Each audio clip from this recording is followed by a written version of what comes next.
It's the Kick and Snare podcast. Let's count it off.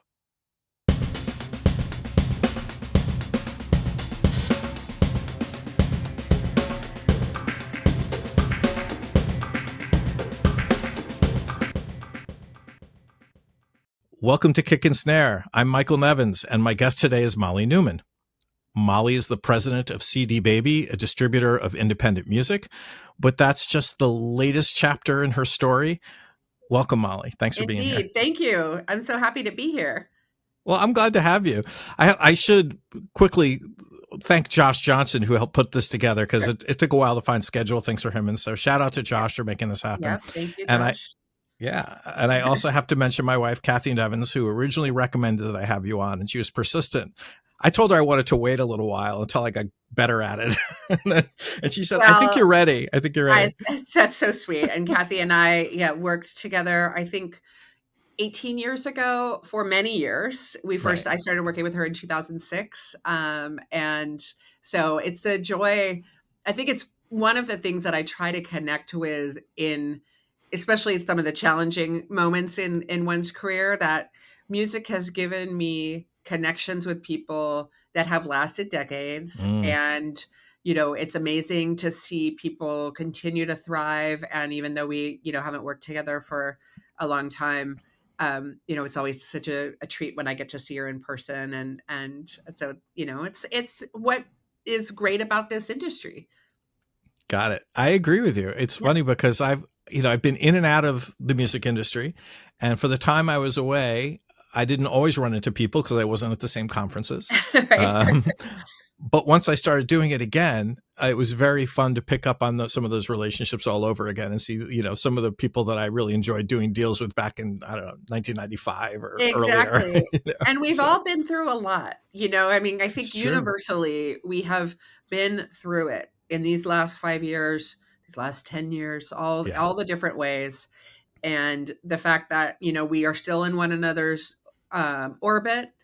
And, a lot of people have had challenging moments and are, have turned those around. And I think, and some others, when you realize, oh, you're back, doing this, it's just great. So I'm very grateful for that in my career and journey in music, for having mostly the relationships that it's given me. That's great. I feel the same way. It's interesting because while I have good relationships from my time outside the industry, I think my favorite ones are and most sustaining and most gratifying are those from within the industry. And I met my wife through the industry. Right. Exactly. Well, I met my husband at work when Kathy and I were working together. Oh, right. Right. She mentioned that to me. That's a cool thing. We're very discreet. So that's one good thing. We were able to, I think it was not an issue, but 18 years later, it's all worked out. It was worth it. These days, it's much harder to hook up with people at work and then explore relationships and get married. No. He didn't report to me or vice versa, but it just would not have. We have different guardrails now. Yeah, absolutely. And for the right reasons, I'm sure. Yeah. But I'm glad that it was looser when it needed to be for people like you. It's a good thing. So I'd like to start. I mean, look, you've had this fascinating career, right? And so I'm excited to dig in with you in various places. And I'll probably mess up the timeline. So I'm not going to attempt that. And I don't think we have to do it in a linear fashion. It's a long time. So it's hard not to get it right. Well, also, I'm fascinated by Squiggly careers, which I have to always make sure I give credit to Matt Cartmel at Music Tech UK, who first used that phrase with me to describe the sort of their circuitous routes that people sometimes take in their careers. Even when they're very driven, they're not always driven in a linear fashion and in a straight line. And so my career hasn't been that, for sure. And I find people who have been opportunistic or who have planned certain things but been eager to see around corners and do new things as particularly interesting to talk to, which is definitely part of your history from what I can tell. So I thought it would be fun to do this. Yeah. So let's start with the current, because that's probably smart, and then we'll go backwards to some degree. So let's start with your role as president of CD Baby. I'd like to understand their business. I think I have an understanding, but it's good to do for the audience. Sure. I'd love to touch on how it's evolved over the years, because I remember when they first started out. and then also understand how it fits into the downtown universe. Yeah. So CD Baby, first launched in 1998, so almost 28 years of being in business, which for me, having in this industry with the amount of change that we've gone through in the last 3 decades, to have a business that has been leading in its service to independent artists and artists who are, I think, one of the distinctions that we think about a lot is, there's an inherent sort of professionalism when you decide to make a recording and release it out into the world. Mm-hmm. Most people think about our sort of general profile of artist as, maybe less professional, more of a hobbyist or something like that. And that might be true, but there's this sort of fundamental business element of, I'm making a decision to share and share it widely, not just in my inner circle or in my own bedroom, that requires us to think about our artists in a way that, it might be simpler, say, oh, we're just a DIY, indie hobbyist kind of persona that we're supporting, but it is much more nuanced than that. And so inherently it's very complex, because there are a lot of needs that the industry requires from artists of any profile now, that are, your metadata standards need to be in place. You have to have, validation. You are who you say you are. You have to have, an infrastructure to receive payments and make payments in certain cases if you're collaborating. So there's just so much complexity on top of basically that original simple idea of, I made a recording and I want to share it with the world on, a streaming platform. And so I've been in this role personally since June of 2024, so just about a year and a half. Mm-hmm. And I've been part of the downtown company in various other roles for 8 years. I originally joined to grow the business of Songtrust, so the independent sort of more platform business for music publishing administration, and then became president of Songtrust in 2019, and in 2022 became CMO of Downtown Music Holdings, our parent sort of overarching company. And I did that for 2 years, and then after sort of being in a different lane of work, not very operational, small team, thinking more broadly about how we present downtown to the world, and some of the changes that we had gone through, growing as a company that had added different business lines to originally a boutique music publishing company with this weird side hustle thing called Songtrust, to now, we acquired CD Baby in 2019, and we added Fuga in 2020, and grew in all these different ways. So trying to shape that story and, think a little bit differently. It was a great opportunity for me personally, because it was something that I think I hadn't necessarily said, I want to be a CMO.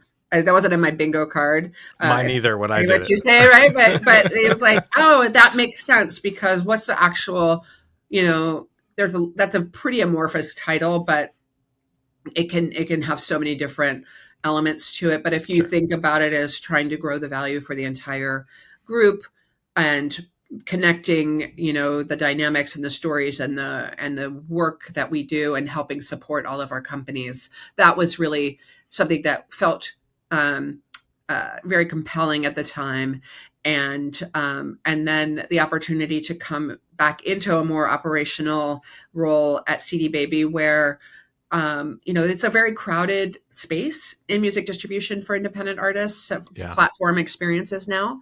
And I think, what my, our executive team at Downtown had realized is that it just needed a different approach, that we had been very stable, but maybe not as competitive as we hoped to be, and to kind of reposition the company. And that's kind of what we're doing right now, thinking a little bit more about how we can be organized, how we can work within the downtown group of companies for some of the things that are not as visible to artists. So they don't know necessarily what your engineering team looks like, or where your, distribution, supply chain management goes to, the DSPs. They want to know that the music is on the DSPs on the certain day that they selected, right. And managing that experience is a much more critical area of what we should be doing. And it needed us to think about our approach differently. And so that's what we've been doing, sort of like a lot of things that might not seem very glamorous and really wouldn't be seen at all, but they're very behind the scenes, like reorganization, moving infrastructure kind of things, and then kind of positioning, getting ready to position ourselves differently, mostly in 2026, where we can start marketing a little bit more intensely again. And I think, learning from ourselves. The motto for CD Baby has for many years been by artists for artists, and that was reflective of the true reality of the group in Portland. They were musicians in bands playing every week, and a lot of them became part of the executive team. And I think what has shifted is the profiling, sort of character and attributes of artists now are so, they're global. They are in, the genre opportunities are so vast. Right. And we just have to kind of think about a lot of those things differently, and certainly with modern approaches to how you connect with your, the artist opportunity. So that's a lot of what we're working on now. Got it. No, that's cool stuff. And I'm excited to see what happens in 2026. Yes. With the new brand. I'm sure there's a lot of, some new look and feel, obviously, right. A new product experience on the, the sort of the front end experience that, right. that an artist would work with.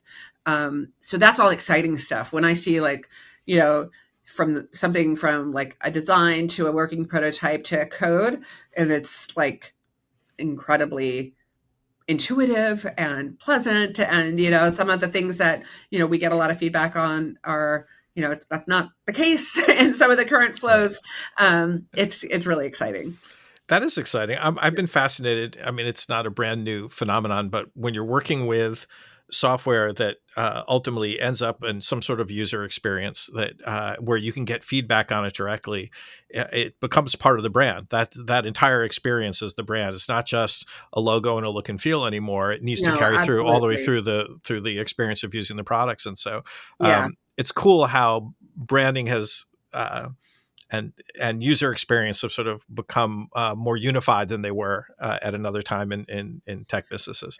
Yeah. And I think that's, in the music industry, it's funny because, and I assume because we're like in the similar, demo, going through,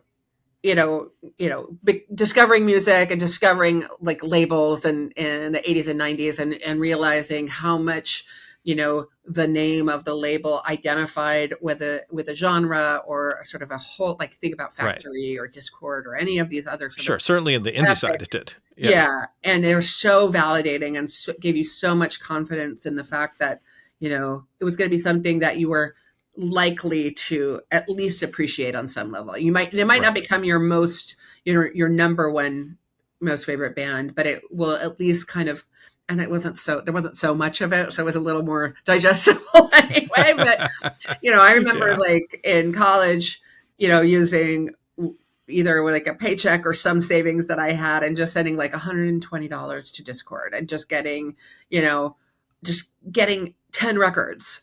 Right. I didn't know the bands. Right. I didn't know anything really about them because all I had was a list with prices, and then coming back and having it, some of them really transformed my whole, way of being in lots right. of ways, right. And like just fundamentally, and some of them were like, oh, that's not really my thing, but I appreciate that right. this person played on that one. And, is also a friend of this or got thanked or did backups or whatever it was.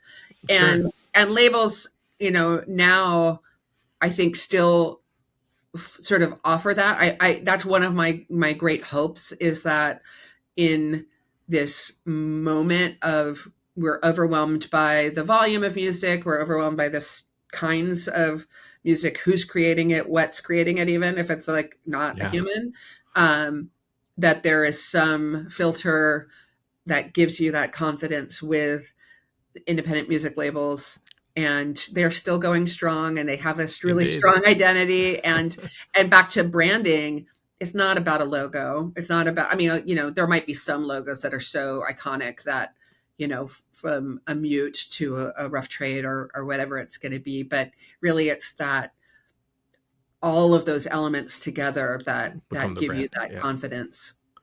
Yeah, it's interesting to hear you put it that way, and intuitive yet still interesting, right? I don't want to make it sound like it's too obvious.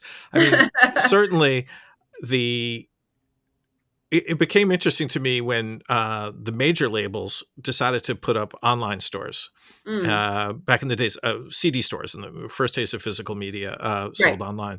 And the idea that you would go to B Music to figure out, to find stuff that was on BMG or whatever their brand was that they were using, always seemed kind of silly. Nobody knows what was on BMG. They didn't, maybe beyond classical music, they didn't have a reputation. And I mean, no disrespect to BMG at the time or Sony or anybody else, but they didn't have a vibe. They didn't have a sense of I hesitate to use the word brand, but identity in terms of our editorial A&R sort of aesthetic, where a Discord is a perfect example of, if you liked a couple of Discord artists or a couple of Discord records, the risk you took in sending that paycheck was much smaller than if you were to, send a similar amount of money off to say, hey, BMG, send me some stuff, the chances it wouldn't have worked. It wouldn't have worked. Exactly. And I think, it's interesting because CD Baby, the origin was more of a platform for direct e-commerce, like a store more than anything, but that just kind of put this profile of artist together in a way that kind of did give them that context of independence and self, autonomy and all of these other things. And then with the evolution of the industry, when, that would allow, a path to retail or a path to digital, that is this journey that the company's been on. And it makes me really proud to be here now in this moment of, fundamental uncertainty that we're all kind of, going through together. Some people seem to be a little more certain than me, but I also take that with a grain of salt. Like, you really know what you're talking about? Who knows what we're talking about? But that there's the fact that we have been able to navigate this, all of these moments of evolution. Now what's different is that there are many more options. And I think companies have to be using some of those modern methods of, supporting customers, because we're dealing with a new generation. Like, I can't tell you the number of times that I've had a chance to meet someone and they are from a generation older than me who has used CD Baby as a customer. And that is like both very, very rewarding and heartwarming, and also like, okay, but that's not really who's listening to music actively right now. That's not who's making music actively right now. And there are new things that we have to do to connect with the generation of our kids and their kids, certainly, if that happens. Mine's too young and yours is too. But like, we're thinking about all of those things and trying to be, much in a position to respond better. And I think that's, again, maybe just, how things are made kind of side of things. When you look at, a business that has been in place for so long, it's hard to make those investments because things are working okay. It's very profitable. It's like, it does what it does. But if you really want to be in a position to adapt, you kind of have to reorient. And so that take a longer horizon on what you're considering. Yeah. And so what's been great about this past 18 months is also bringing in some new people along with me who have, different experiences and expertise, and looking at the same fundamental goals that I think the company's always had, which is be fair, be supportive. I think what we're also pivoting into in a little bit of a way is, it's so overwhelming to be an artist, and there's maybe some expectation of success that our companies and companies like ours manage, like, oh, if it's on Spotify, someone's gonna listen to it. We know that's not true. We know that it's still, and we have this sort of micro campaign going on right now called the Journey to 1,000 Streams, because Spotify made some decisions a year ago, almost 2 years ago now, Right. to, if you don't reach 1,000 streams, your music isn't monetized for royalties, and so, or eligible for royalties. So, Right. That's where all my music is, by the way. Right. And a lot of our music, and it changed the shape of our business in many ways. And it's also maybe not the thing that you think about when you're making a record, that you do need to ask your friends and family to listen to it. And you do need to, it's not just being available is not the way that you're going to have engagement. And, and you also, don't think that there's a shortcut. Don't think that you can pay $50 or $500 or whatever these things cost in all of the different ways to find streams, and think that that's going to work out. Because now we know that is not only is it not going to work out, it will be very punitive and detrimental. And if you are serious, it's going to, upset the whole operation. So don't do that either. Right. So it's interesting. I did an interview, a couple interviews, recent interviews come up. One is Richard Burgess talking about indie labels and how without indie labels, certain genres probably wouldn't exist. And that was a sort of compelling thing to be reminded of, like, without Tommy Boy and Tommy Silverman, would hip hop really have taken off the way it did? And it really is a special thing to think about, that an indie label with a good sense of what the music should look like, and a good vibe, and a good, fair business ethic. In general, it's always important, but to treat artists well and to take risks. I mean, a lot of people probably wouldn't have put out a Public Enemy record at some point, so when they had the wisdom to do that, I guess Columbia, right? They're so Def Jam too, right? Yeah. Def Jam, yeah. So, like, in those cases, like, when you have an organization that can get behind a genre, and particularly indies are good at that, right?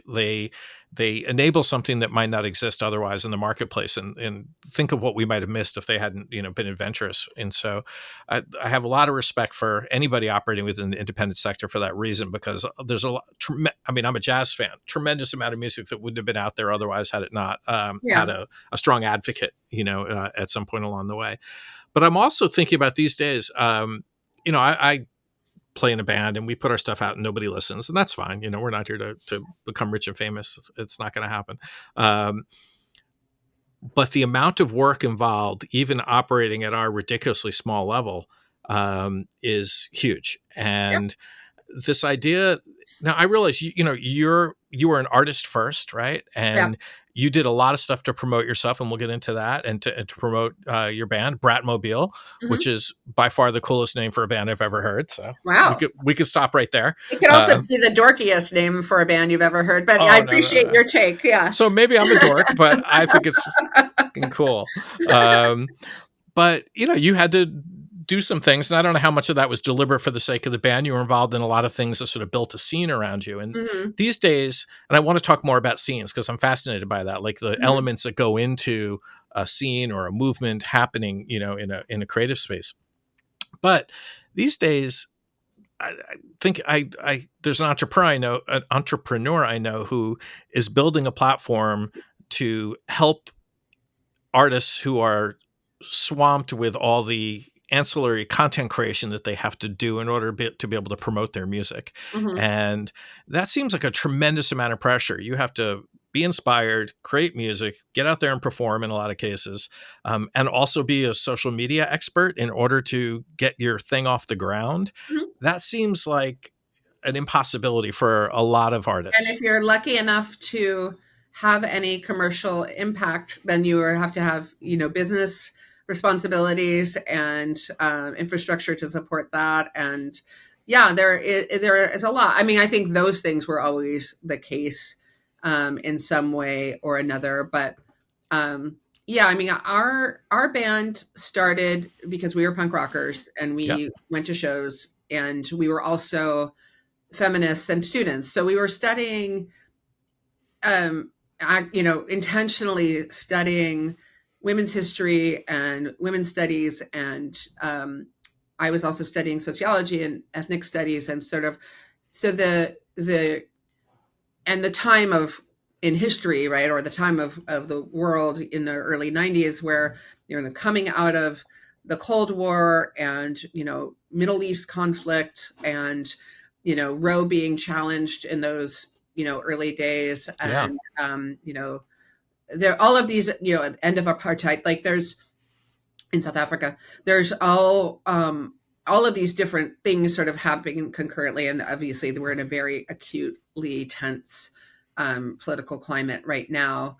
But I think being privileged enough, I suppose, to be in college and learning, and having exposure and peers who were also like inspired in new ways and learning about other things that kind of fed into each other. And then we had my best friends and biggest sources of inspiration also made fanzines. So they would kind of take the things that they were thinking about and learning about, as well as the music that they were inspired by, and put Right. it into their fanzine. And we were doing the same thing. And so that kind of non-media, unmedia, but artifact kind of creation Sure. was a really, and you're always sort of, I think, motivated by, is my friend going to be impressed by the thing that I do? Right. And if I have them in mind when I'm writing this thing and I'm putting it into the fanzine and making a copy of it, is it, when they read it, are they going to say that's stupid, or is that great, or whatever, so those were part of the dynamics that we were working in.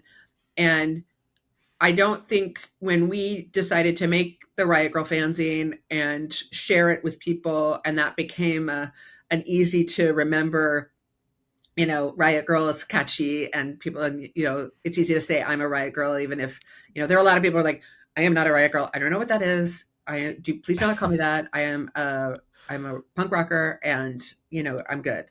Right. So all of those sorts of things, but things take a life of their own, and that was sort of an intentional element of what we were doing, because we did not embrace leadership as a, or having like a figurehead of, there's certainly women in our community who were so talented and so compelling and charismatic that they become sort of a de facto,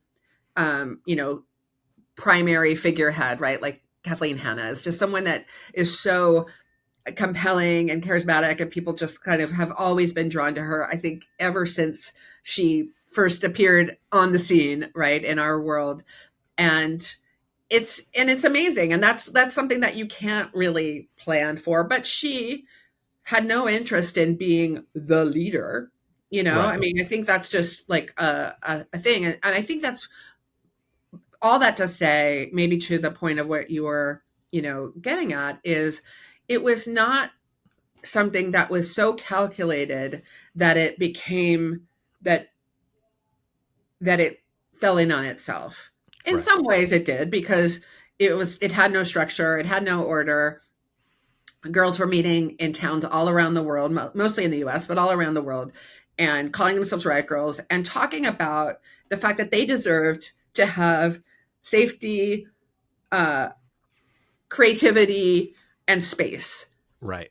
And that is so genuine and so powerful that it just became its own thing. And 25, 35, maybe almost 35 years later, it has its resonance.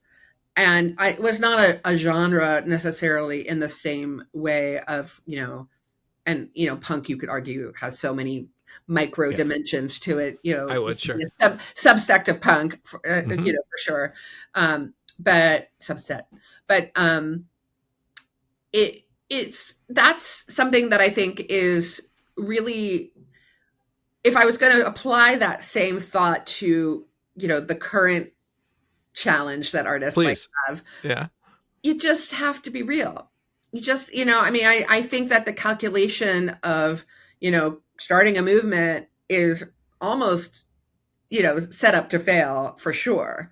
You know, Right. you only with its most sincere objective and, um, you know, wanting to create space for yourself and your friends and a community does something as, you know, kind of generationally impactful as that kind of emerge. And Hmm. so that is, but I would say being generationally impactful was not the objective. Right. Okay. You know, You've answered some. that was not in the manifesto. The manifesto Right. was safety, space, creativity, you know, Sure. and you know, making sure that there was you know, an imbalance that was recognized and could be, and a correction could be worked on. Now that Right. also to say that that was very white. It was very, you know, middle class in most cases, although I think a lot of my peers in bands were, you know, much more working class than I was. And so having that awareness of, you know, these different dynamics and dimensions to, you know, a community was also really important. And it's also, you know, on reflection important to recognize that there Sure. are things that were not fully representative, but that's life, right? And Right. that's Right. okay. And this is something that evolved. You didn't set off to start a movement per se, right? I mean, No, so not if really. you had architected it, you would have put a person of every color at the No, I mean, table, and and you know everything I'll else. admit that the inspiration of, you know, the Black Panther movement and other, you know, first wave feminism and even, you know, other, you know, things that were generationally defining were certainly in the inspiration zone, right? Sure. Because we were learning about them and reading these, you know, texts and following on with, you know, what all of those things had yielded and all of the, you know, challenges. I would say, you know, when Pussy Riot had their action in Moscow, you know, all those years ago, that put them in jail Yeah. for, you know, a performance protest, it was really, it really struck me that I had never put myself in position to be put in jail. Right. I don't know if that's necessarily true in the current political climate in the United States. Like maybe that's different now. But, Right. you know, when we were starting, I don't think that I think we felt the safety of expression, and that was not a fundamental risk of our freedom. Right. Um, Understood. and, and that is something that, you know, so the bravery that those women had in, and going to jail and, you know, a Russian prison, Yeah. is, you know, unfathomable. And, you know, is so, um, overwhelmingly, you know, just emotionally heavy to think Yeah. about. But, you know, I think, yeah. And it's also kind of like, yeah, that could happen now. Why? Yeah. You know, wild. Yeah. Suddenly, it seems to be urgent again. At Yeah. least here in the U.S. for the first time in a while. It's Yeah. certainly there have been. I don't want to compare movements or things like that, or struggle too hard for an analogy, but certainly there are at least creative waves that happen. And I was involved in management of the band Living Color, for example. And when Hmm. they first came on the scene, like, of course there were black rock bands in history, but they weren't talked about very often. And, Right. They didn't have hits. yeah, they didn't have hits. They were not taken seriously by major labels or anything like that. And I'd like to think that Living Color made a big difference. I know based on experience that they did, Yeah. but it didn't exactly force the door open that was held open for all others to come Wasn't afterwards, it amazing to see on, was it his first show back, that Jimmy Kimmel had them perform on Jimmy Kimmel Live, like Yeah, in after he, Brooklyn. Yeah. yeah. And Yeah. I watched that, you know, and it was really emotional to think, I mean, he's a very astute person who understands, it's interesting that you bring that up, just that, he was able to connect, an artist of that impact to his situation in this time. And, Right. and then they still killed it. They did. And I'm glad you bring that up, but I should add a little bit of inside information maybe, that I that's have. just me as an observer. No, you're on target. It doesn't refute what you're saying whatsoever, but I just want to be clear for the record. My understanding is that they were booked and confirmed before it happened. Nice. Well, that's even smarter. It doesn't change. It doesn't. Right. You're absolutely right. It doesn't change, but I don't want somebody to think that, oh, this happened to me, let me go get Living Color. That was no. Right. Yeah. Right. Well, that's cool. No, I mean, I guess I didn't. I assume knowing, what you and I know about how things work and how hard it is to book things. Like, I guess I knew that too, but maybe it was just more, cosmic in a way. It's great. It's great for whatever reason. I mean, I don't want this to be about me and Living Color, but I still have a lot of gratification. Hey, we had a successful project, and band made a huge impact in many ways.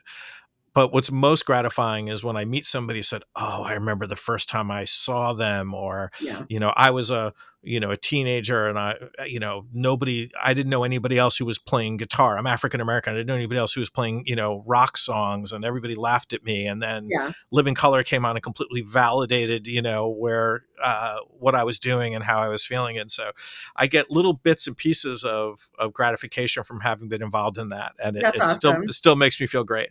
And they're great guys and they're still doing their thing. And so it's nice that it's happening. But at the time, we thought we were doing something significant. I wasn't sure that it would have a sense of permanence. And again, while it didn't change the world, I wouldn't be so bold as to say that, it did change some people's worlds. Yeah. You know what I mean? And to have that come back periodically when somebody finds out I have a connection to them is still really nice. And I have to say that, as much as identity politics has, become such a toxic zone of discourse, it is fundamentally proven over and over again that visibility and representation matters. And Indeed. When you have people who are not the norm do something, it's inspiring and can change even on the smallest level. And I think that has been part of my motivation in my career, where, there weren't a tremendous amount of examples of women in, certainly the original inspiration was there weren't that many women on stage. Sure. Then there weren't that many women when you started to go the layer below writing songs. And there still are not enough in the sort of recognized, celebrated category. But then there weren't that many women producers or engineers or mastering agents or anything like that. And then booking agents. And they're different. So you could kind of see in these early days, like, oh, there seem to be more booking agents that are women. There seem to be more, promoters of over-indexing versus heads of labels or other sort of, being an artist manager. Those things were all, when we started our band and we had our fanzine, it was about kind of recognizing those ones that we found. So our fanzine was called Girl Germs, and it was really about, oh, there's a woman in a band. She's Kim Coletta from Jawbox. Let's do an interview with her. Oh, there's this band called Calamity Jane that's all girls from Portland, and they're playing in Eugene where we were going to college. Let's interview them. And all of that kind of expanding from there. And when I would see a woman, like I would be at a show and I'd say, oh, there's this woman selling merch. Like, and she looks like she's the tour manager too. I just kind of like lodged it in my brain. And when I finished college and was deciding to and I had an opportunity to get a job in the music industry, that became my kind of, let's say yes to everything, basically kind of plan. Because usually there wasn't someone who was a woman in that role at our peer company or in another space, or if there were, there weren't enough. There still aren't. Sure. And so to just kind of use that as the simplest game plan, that's really kind of how I've lasted in the industry, I guess. Right. Well, I mean, you have to deliver also, and clearly you have, I or you would just suppose, over here. yeah. Yeah, you figured some things out. I mean, I'm fascinated by that aspect of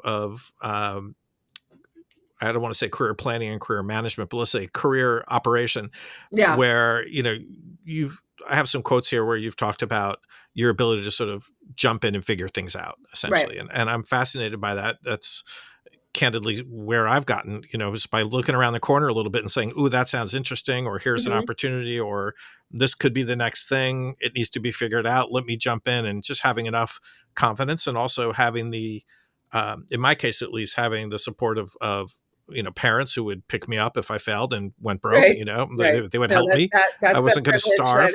is not it is a, important thing to recognize. And yeah, Yeah, and like a fundamental curiosity, right? Like you're just interested in definitely. things. And, if you had I think where sometimes in my career where I've, said, oh, should I have gone to law school and would I be in this position if I did that? Or should I have gotten to my MBA and would have been in that position?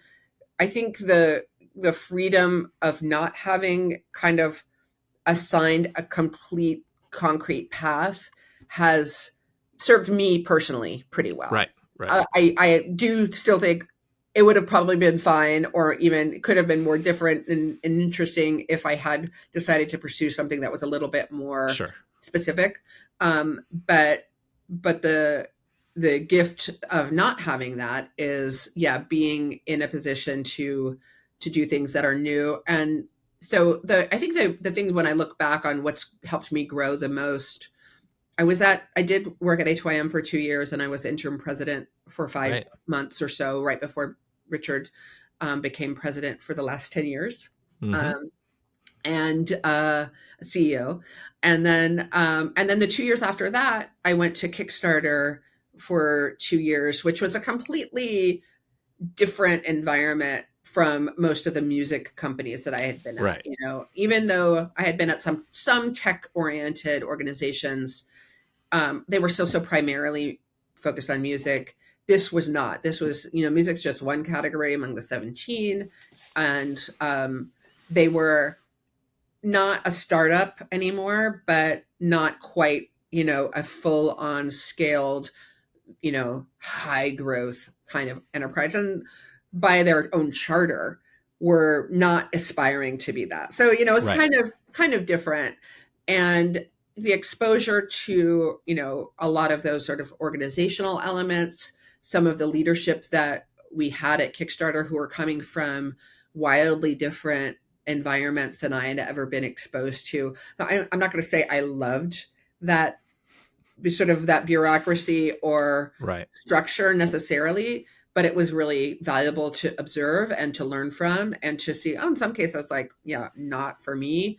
Um, and then things that I was able to, when I was able to join downtown 8 years ago and had this kind of opportunity to grow something and support from management and our board and the finance or CFO, to kind of like grow and apply all of these different things and to have that be successful. It wasn't actually successful under my management. It's now something that's kind of yielded all of this amazing impact that is Good. in ways more gratifying because you see where applying some of these, the things that I did, which were maybe like more in the high risk, like growth phase of a company.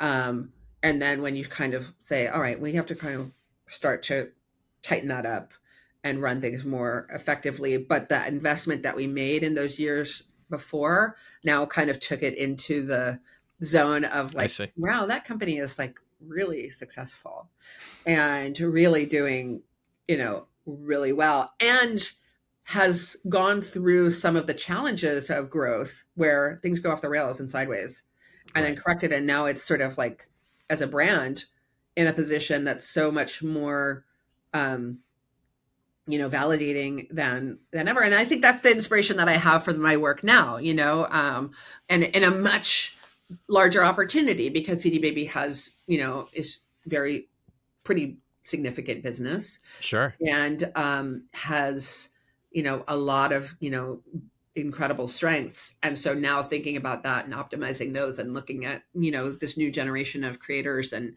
looking at where our industry, I think, still has some gaps in, again, in the representation, right? Like we know maybe less than 20% of our artists are women, are identifying as women.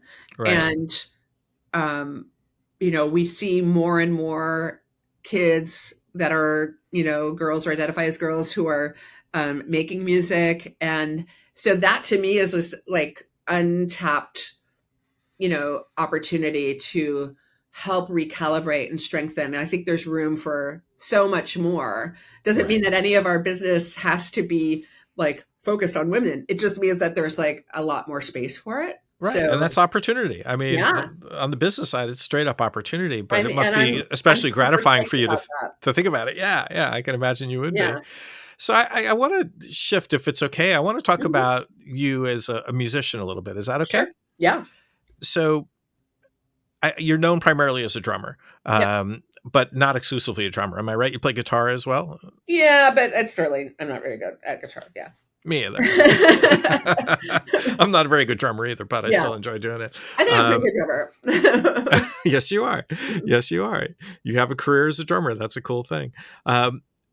You're talking about space for women in roles that they wouldn't necessarily be in otherwise. I'm sure not the first person to ask you about being a woman and being a drummer. Did you have anybody who was encouraging you, a mentor, a hero as a performer, anybody like that you said, hey, I want to be like or do what someone is doing? One of my best friends is the drummer of Bikini Kill, Toby Vale. And she is like an incredible drummer and styles that I don't think she ever gets to play as much, but she is like a very versatile, skilled drummer. But mostly she's known as a punk rock drummer, and she's, right. But so she was my, in all categories of like, how am I going to do this? I was very observant of her. I read what she wrote. I listened, to her records. I asked her questions, but she did not want to be my teacher. And I remember when I was first starting to play, because when we started our band, I was playing guitar. And there were some moments where she played with us a little bit. And then it turned out that, I played a little bit of drums, but then it turned out that the person who was going to be our drummer wasn't. And we were just like, let's just keep this focused. Like we keep trying to have people in the mix, not working out. I'll do that part. Because also our community was not professionalism, technique, and mastery. Right. Wasn't part of the aesthetic and not the value. Sure. So we were, pretty much okay with, like whatever it was, just having a beat. And I remember asking her, like, would you give, like, and I think a, meek and sweet way, like, would you like give me a drum lesson? And she's like, no, just watch drummers and watch the kick drum. And I was like, okay. Like I was so intimidated but I was like, okay. And that's what I did. So I would go to every show I went to, I would like watch the drummer and I would watch the kick drum and I would try to just figure out all these different patterns that they were doing. And and that's not my style per se. Like I'm not like a master of the kick drum, but having that be the solid, base of your patterns or whatever was definitely, I guess, what informed how I learned to play. And so that it's always been kind of like, I don't get a chance to sit on the side of the stage or be in small enough places too much to watch a lot of drummers and their kick. But that was my approach. Nothing wrong with that, particularly for the genre. It makes total sense. Yeah. So I have my own observation over the years. It's certainly not unique to me that there is a certain sort of machismo attitude in drumming that I sometimes find regrettable. Like that we have drum battles. Like, what is that about? Why? And there's a whole sort of, overly muscular, Uh-huh. hard hitting, let me bleed while I do it sort of approach. Yeah, right. And so I have to, and I observe because I'm in drummer communities and I see how people react to women playing drums sometimes. And I just for the It's record, embarrassing. there's tremendous drummers out there, male and female. I could name a list of them. I mean, but the abuse that Meg White went through, that Annika Nielis, who's going to be going out with Rush, is facing, Yeah, it's painful. It's painful yeah. to watch it. So I wonder. That's ridiculous. Yeah. It is. It Yeah. is. And it's embarrassing for me as a drummer. It's like, oh Yeah. no, I don't think that way, and I don't feel that way. But you must have gone through some of that. I mean, I guess there's like a continuum. Like if a woman is a singer, no problem. If a woman's a keyboard player, no problem. If a woman picks up a guitar or a bass, that's weird. I'm talking about coming from patriarchal, Yeah. The back of the day. side. Yeah. And a woman is a drummer, that's two eyebrows raised, right? Like, did you experience it that way? Not really. I mean, I think Good. I'm just, because we were in the early 90s, like I think we kind of, and we were so self-contained in our community where it was more present to see women playing music in all instruments and to see more drummers. I would say, I mean, still definitely not balanced, Right. but it was not a freak show. And so I didn't have that. And, I mean, I think one of the things that when I think about my own playing and becoming more like where I was like, I'm a drummer instead of just like, whatever that, self-assessment is, Right. was I did learn on the job, like we wrote these songs. We wrote these songs in the beginning of 1991, our first batch of songs, and then recorded our first single in August of 1991. And so, you hear like, oh, that's not how it's not how I play now, especially because we've been playing shows again these past few years.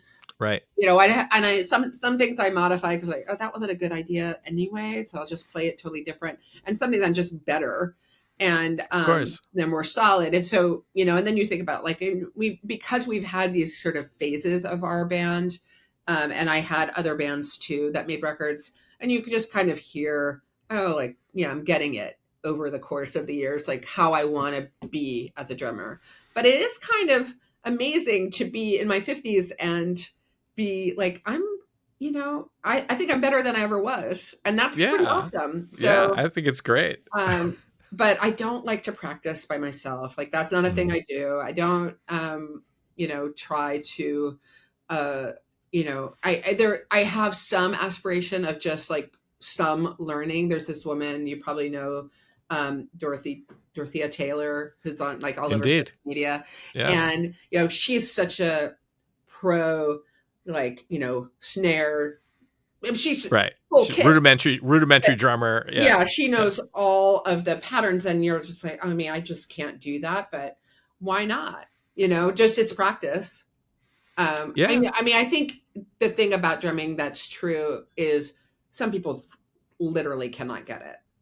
And it is, whether it's the multiple limbs at the same time as your brain, like they just do not have that, that ability. I mean, that probably could be worked through in most cases too, but I like to think so, but yeah, I get your point. It's a challenge, right? Like it's like some people say, that is just the last thing I could ever imagine doing is like something with my left foot and my right hand. And some people can sit down and do it right away. My son was that way. He pretty much sat down and could play. I mean, and you see some of these prodigy kids on the internet too, and you're like, oh my God, like that is incredible. They make me want to quit. They make me want to quit. But I'm tired of those kids. I think if we're kind of, reaching the end of our chat, I think it is part of the, the multiple limb kind of thing that drums give you has some application into my career. I think, having to be constantly multitasking and looking at things in a kind of anticipating what the next thing is, but you're already in where you're at. That somehow sort of metaphysically seems to make it some sense to me about I think how that's a great metaphor. I think yeah. that's great. I've never thought of that before, honestly. As all my years as a drummer and a guy who's into a million things, I've never really thought about the independent limb thing as applying itself, being applied to a career or otherwise. So thank you for that. Yeah. I mean, just for what it's worth, like, you may not be somebody who sits around and practices rudiments all day. I'm not either. I mean, I have Right. some of that background, and I've taken lessons, and I study certain things, and I do practice deliberately to some degree. There are tons of people who do that stuff all day long and never get on stage and Sure. never play with others and Well, listen, I never mean, do what you've done. oh, And that's far more that is a important. very known fact to me. I mean, I think it, and again, if we're going to connect it to business and, the reality of the music industry, there are so many people who are just, and I think, being parents, you observe this in, when they start developing interests and you want to support their interests, and maybe they're good or maybe they're not, but they're still interested in it. And all the things that we spend time and money and energy on to support even the germ, it's not even a dream. It's just an idea of, and a way to spend time. And so this whole entire kind of, spectrum of ways of thinking about what we do. I do think about that quite a bit, actually, because I see it in our results. How many people have released music? How many people have listened to that music? And how many people are just, hitting it out of the park? So all of those things are really clear. And there's an opportunity for everyone. And I think that's one of the things in our industry. We focus a lot about, you were mentioning your friend who's building a tool for artists to manage things. And I think, my sort of like challenging question is, who's willing to buy that? Yeah, How it's a many fair people point. are really thinking about that in the phase that you think it might be really helpful? How many people really need that? And who can do it themselves and who really can't and really needs those levels of support. Right. And certainly And the I ability to think pay that's for it. this Yeah. kind of confusing dynamic that we manage in the music industry, because we focus a lot on like great ideas. I'm sure that's a great idea and he's probably building a great product and there is a market for it, but it's, the vast part of our industry is really not yet engaging with a lot of ears. Right. Right. I think if we're, thinking about it like, sort of in this journey, and is, it's okay to be real with people. And I think in the music business and in some of, my company and others, you might be like, oh, you could be a star and you can use our tools. And, and I think where we're kind of finding our comfort is, let's be real about where you're at and let's give you what you need right now. And that's like very fair, very affordable, very like, intuitive, pleasant experience. But don't think that that's going to get you to, you're not Chapel Roan. Right. And maybe that's okay. Right. And I mean, it absolutely is okay. yeah, And you must be real with it about it. Yeah. Henry Rollins spoke in an interview with Jason Feinberg at Mondo NYC back in October. And it was an interesting conversation. And it was like the artist enterprise and that kind of thing. I know we're going to run out of time, but I want to share this. That Henry made the point that you could have a business that is self-sustaining and smaller and still be successful in your own way.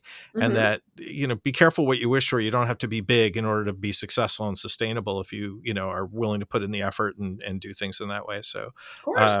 I think that, if artists are realistic, that the only, path, it isn't the only path to go to get a record deal with a big label and spend tons of money and have a great moonshot of a career. Even those who do have the moonshot typically can't sustain it. And, it's easier to maybe in every direction. Yeah. So I'm intrigued by that. So before we go, one question: what are you listening to right now that's got you excited? Well, I have to say today is the saddest day because Manny from the Stone Roses passed, or it was Yeah, announced that his death, I saw that. of his death. And, he is such a legend. And so I've been at work since that news, but I will be listening to Stone Roses and Primal Scream um, a lot today. In terms of new music, it's so interesting because my friends still make a lot of music. So I still love listening to, what my friends release and Me too. support them. But because I have a tween, I listen to a lot of pop radio. Mm-hmm. And so I feel pretty up on, what is completely out of the CD Baby land of, genre. But I know most of the current pop artists and hip hop stars, and Right. some of the things that are popping back up because of TikTok and things like that. You're like, oh, now we're talking about Maui Wowie and the whole thing, Mm-hmm. but so but my happy place, like when my kid lets me listen to my own music, which is not often, I tend to listen to 80s new wave. Got it. Thank you for sharing that. Yeah. Yep. Both the sad news, but also the good side of still listening to music. So Yeah. thank you very much. This was a lot of fun. I know we went a little bit long. I hope I didn't ruin your schedule and your day. No, it's fine. It's lunchtime. I just have to go grab something. So you must. Yeah. That's important. Thank you for having me, Michael. It's wonderful.